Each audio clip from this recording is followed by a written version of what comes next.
From a young age, all the way through sports, one thing that I absolutely despised was running. But I have a mad respect for those who enjoy doing it. And today we're bringing on an Olympic runner who's going to talk to us about his career with long-distance running. You're not going to want to miss this episode of The Game Time Guru. So, what time is it? Game time! Woo! If you're sick of the mainstream sports outlets, well, so was I. So I started my own show. I'm Shane Larson, and this is The Game Time Guru. It's different than other talk shows. I'm providing a panoramic view on sports so you can see them through a different lens. So buckle up and let's go.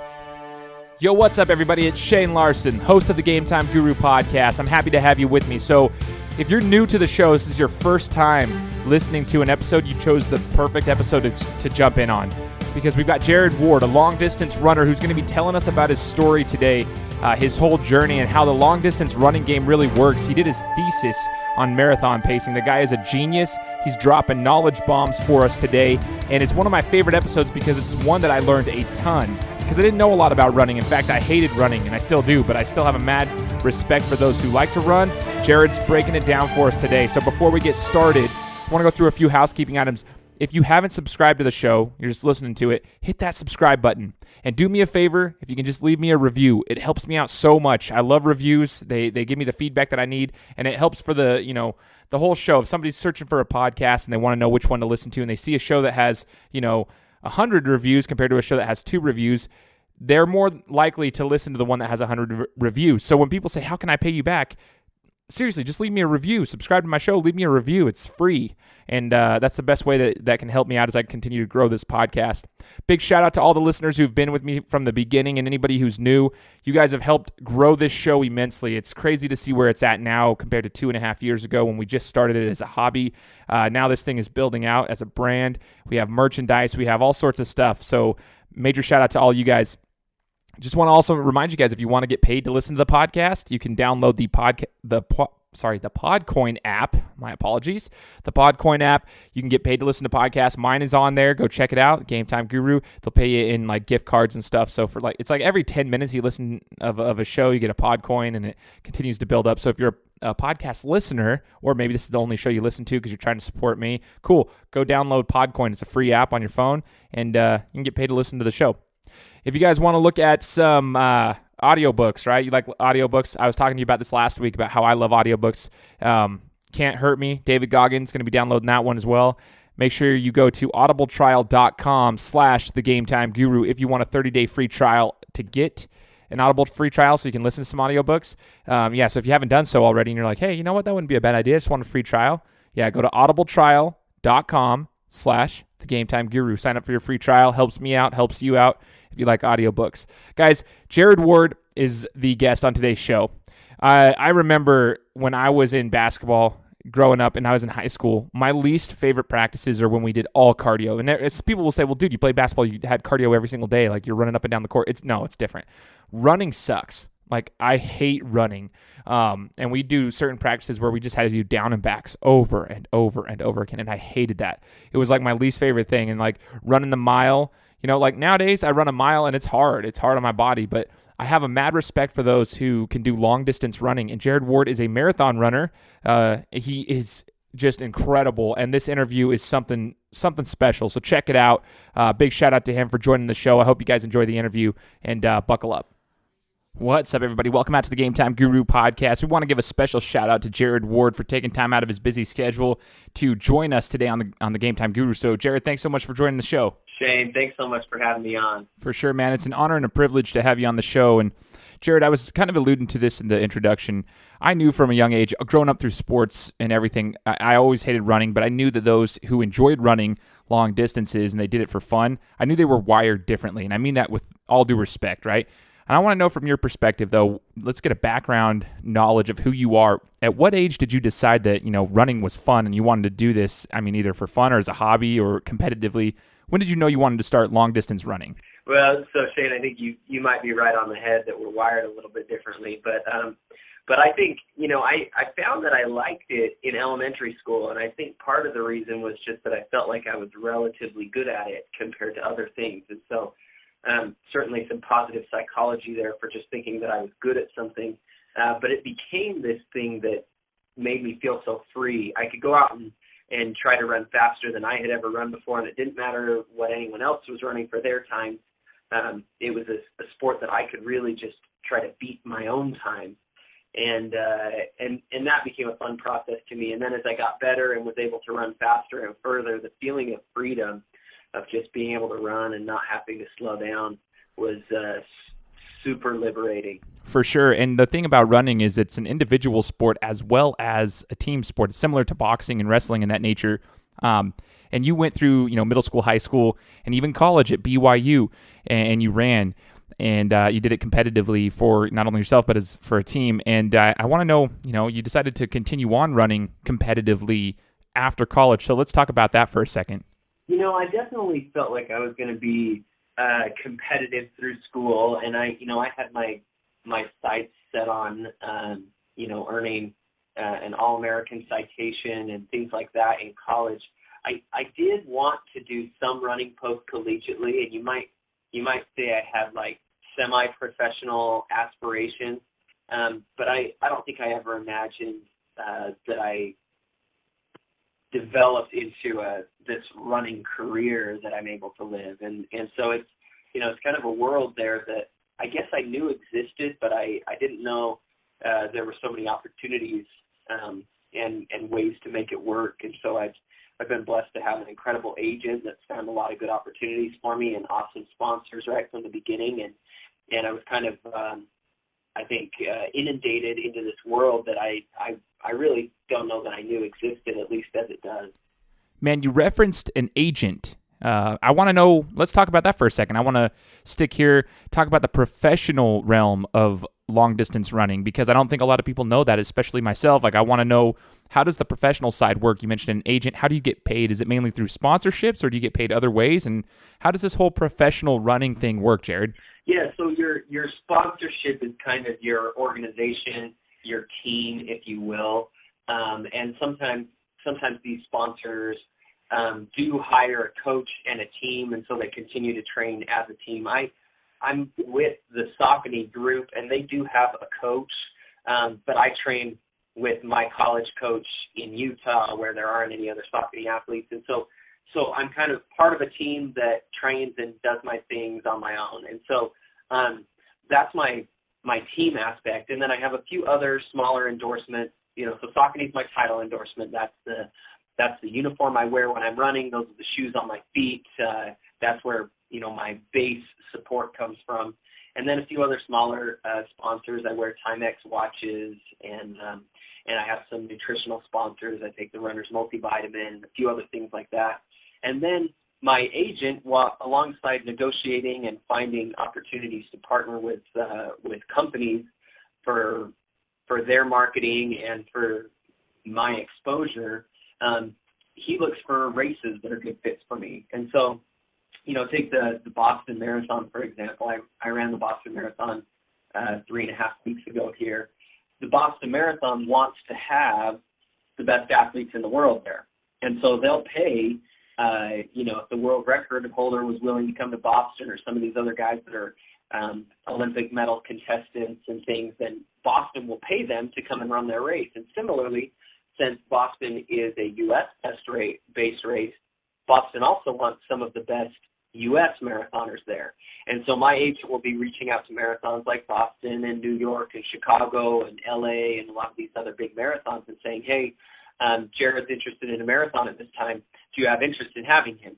And they'll make an offer for me to come out, make some sort of guarantee pay that I'll get there, and then they all have prize money and bonuses for time, and all my endorsements have different performance bonuses. And so my agent kind of plots out a course built around those big marathons and then other smaller races, half marathons and 10Ks and things, where these road races want to have Olympic athletes or American record holders or things like that at their race.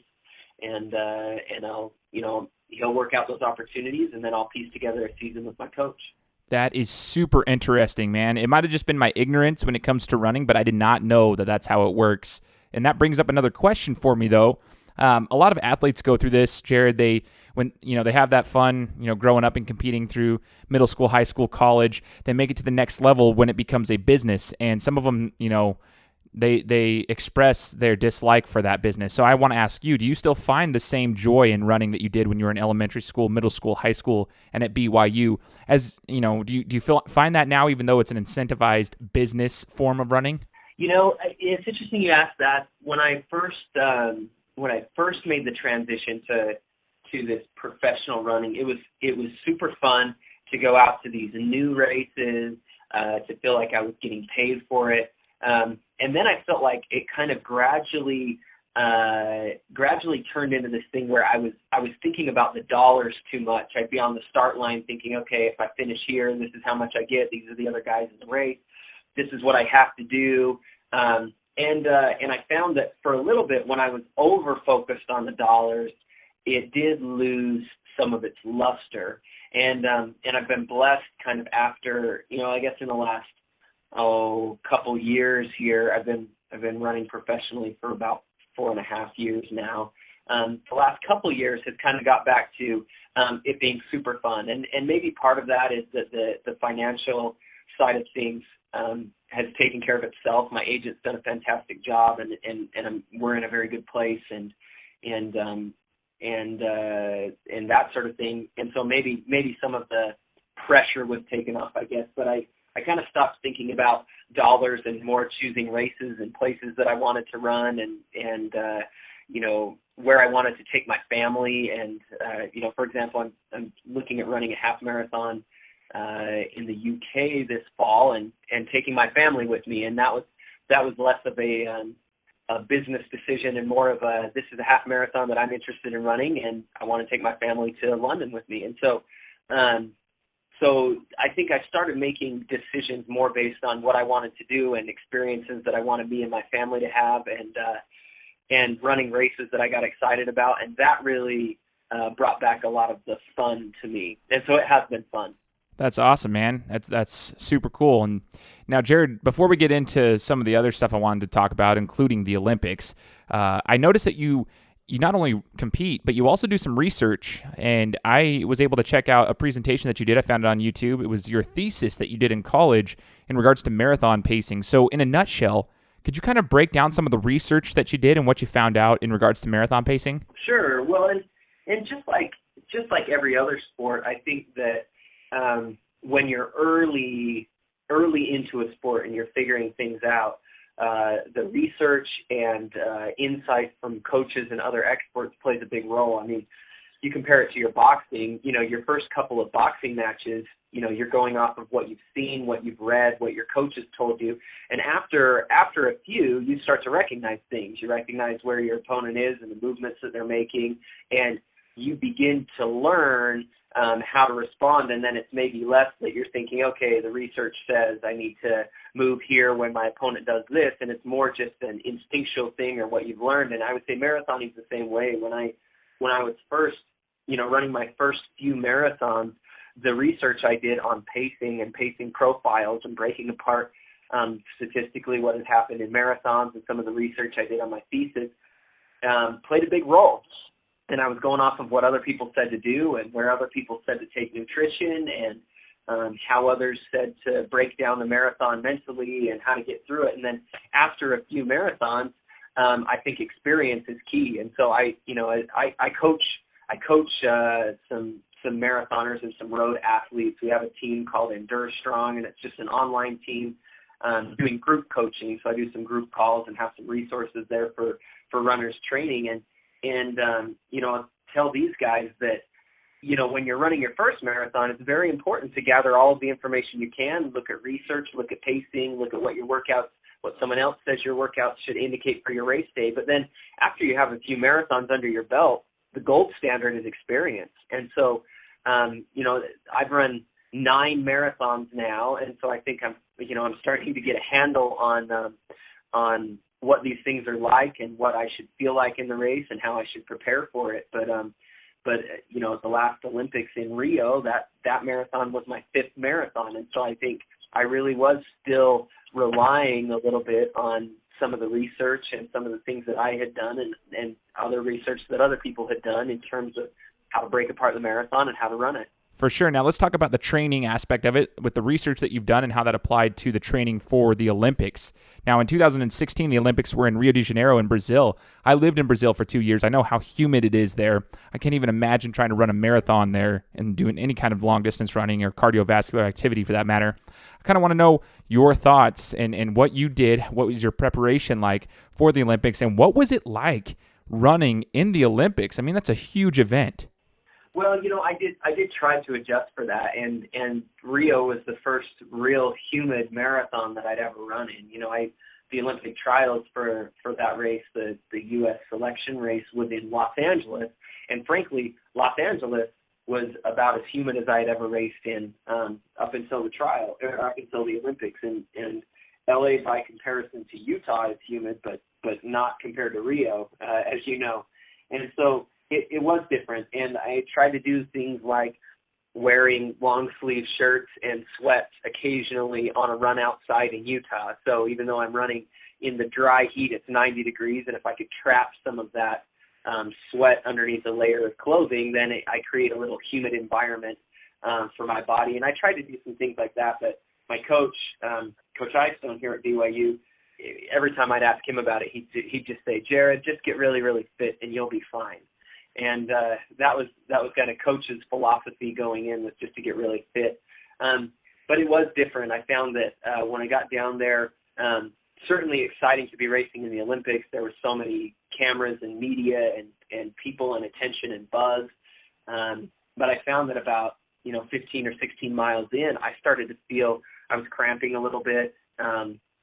And my legs felt really heavy, and I thought, I don't know if I could do this. I could feel my body temperature rising, and when it's that humid, it's really hard to cool yourself because nothing evaporates off of you. And I found that at mile 16, I was wondering if I was going to be able to make it, and I started to worry about what would happen if I didn't make it. It's the biggest race of my life, and it's the Olympics, and I have USA on my chest, and I want to run the best race of my life, and I knew I was fit, but then I'll never forget this, when this thought hit me that I didn't know if I could make it to the finish line, but I knew I could make it to my next water bottle, which was in 2 miles. And so all I thought about was getting in my next water bottle, and I just kept form and kept rhythm and kept clicking those 5-minute miles, and I got to that next water bottle and I drank it, and I felt a little bit better. And I thought, you know what, I don't know if I can make it 8 more miles to the finish line, but I know I can make it 2 more miles to my next water bottle. And that kind of became the mentality all the way through the end of the race.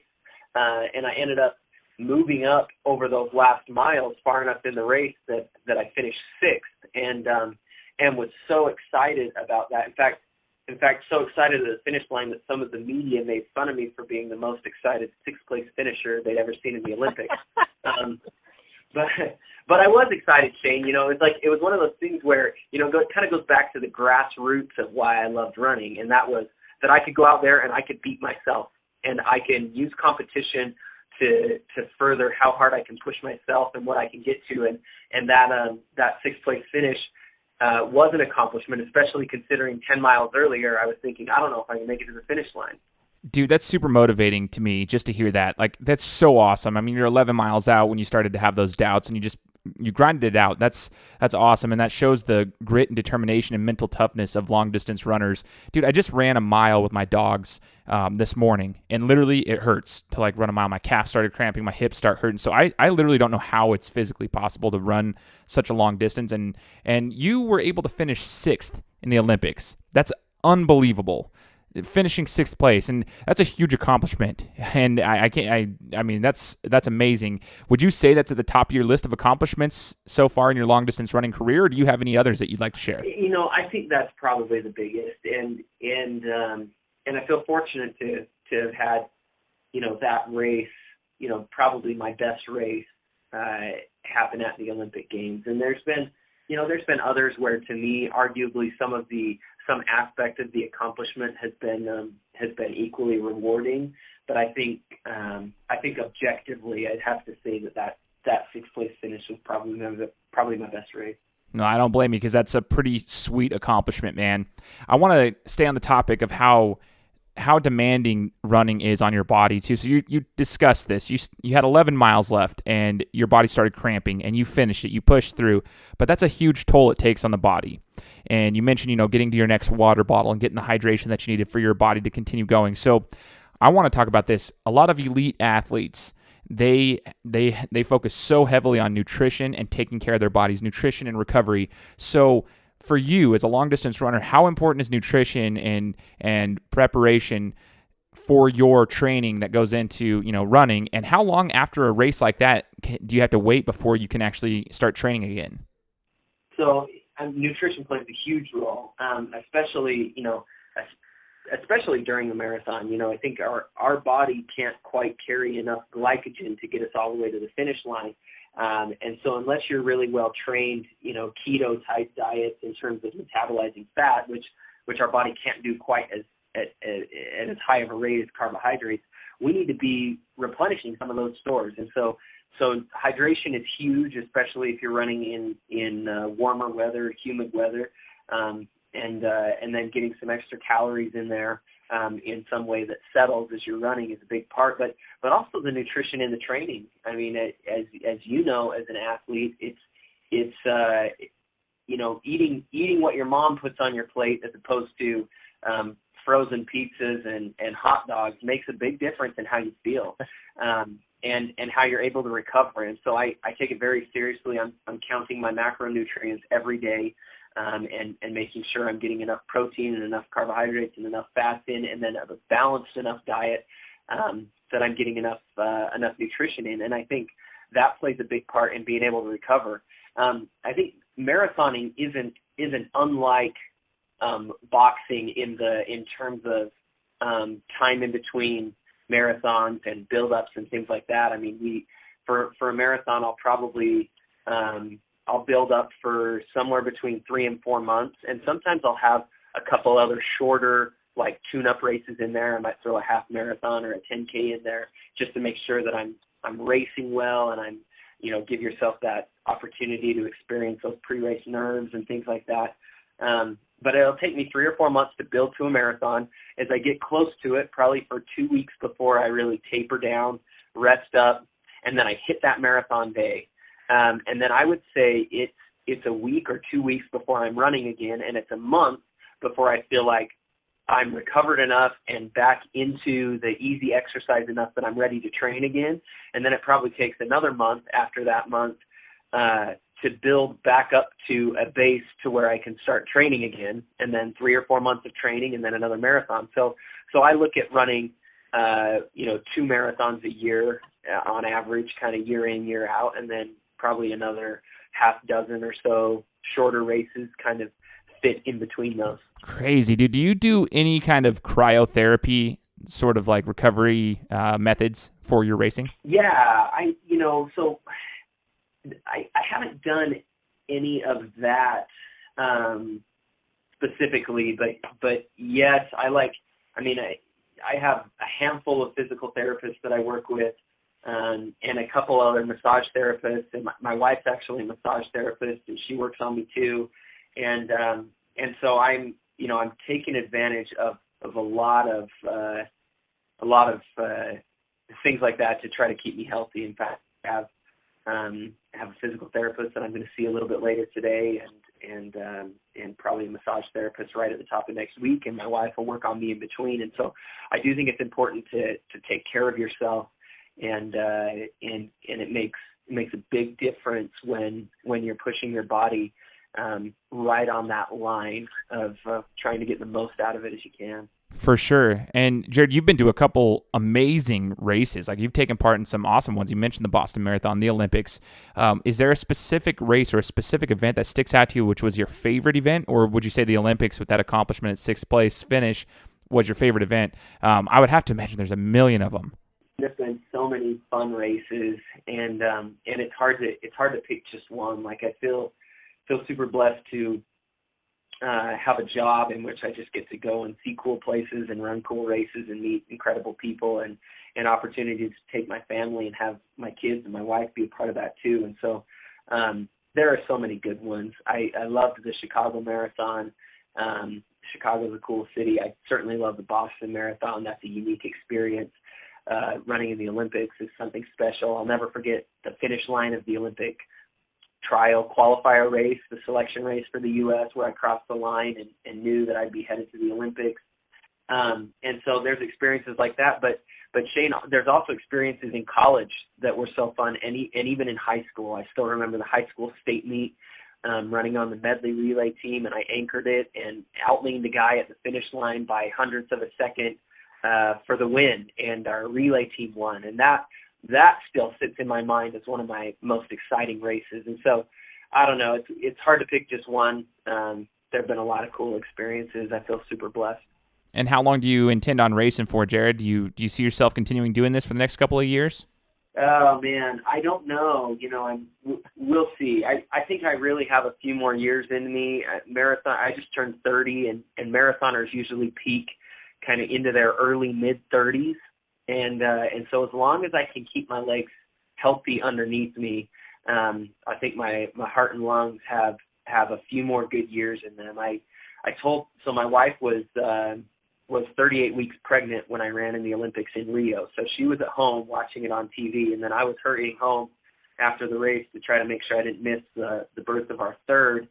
And so after that, I kind of thought, okay, I'm gonna try to do at least one more, and because I want to bring her and I want to bring the kids, and so I'm certainly looking at Tokyo and a chance at making that team next year. But then they announced that the Olympics in 2024 is going to be in Paris, and my wife thinks that Paris might be a fun place to go for the Olympics. And so I don't know. If I can get 2 or 3 more good years, I'm going to consider myself really blessed. And if I can get 5 or 6 or 7 more years, then I'll take it. So as long as these legs will go and as long as I'm having fun, I'm going to keep doing it. Heck yeah, man. And we'll be rooting for you. Get to those 2020 Olympics, and who knows, maybe 2024 as well. So, Jared, I appreciate you sharing your knowledge with us, sharing your journey here on the Game Time Guru podcast. Thanks for taking the time out of your schedule. Hey, no problem, Shane. You take care of yourself. You as well, man. And for all the listeners out there, I hope you enjoyed this interview as much as I did. I hope you learned something from it. Make sure that you stay tuned, hit that subscribe button so that you can get all the episodes going forward, and it can put it into your podcast feed on whichever podcast app you listen on. So you guys know the drill. We'll talk to you next week. Guys, thanks so much for listening to another episode of my show. Now, if you could go and do me a favor, head over to iTunes, give me 5 stars, and leave me a review, it would be greatly appreciated. Thanks, guys. Appreciate your support.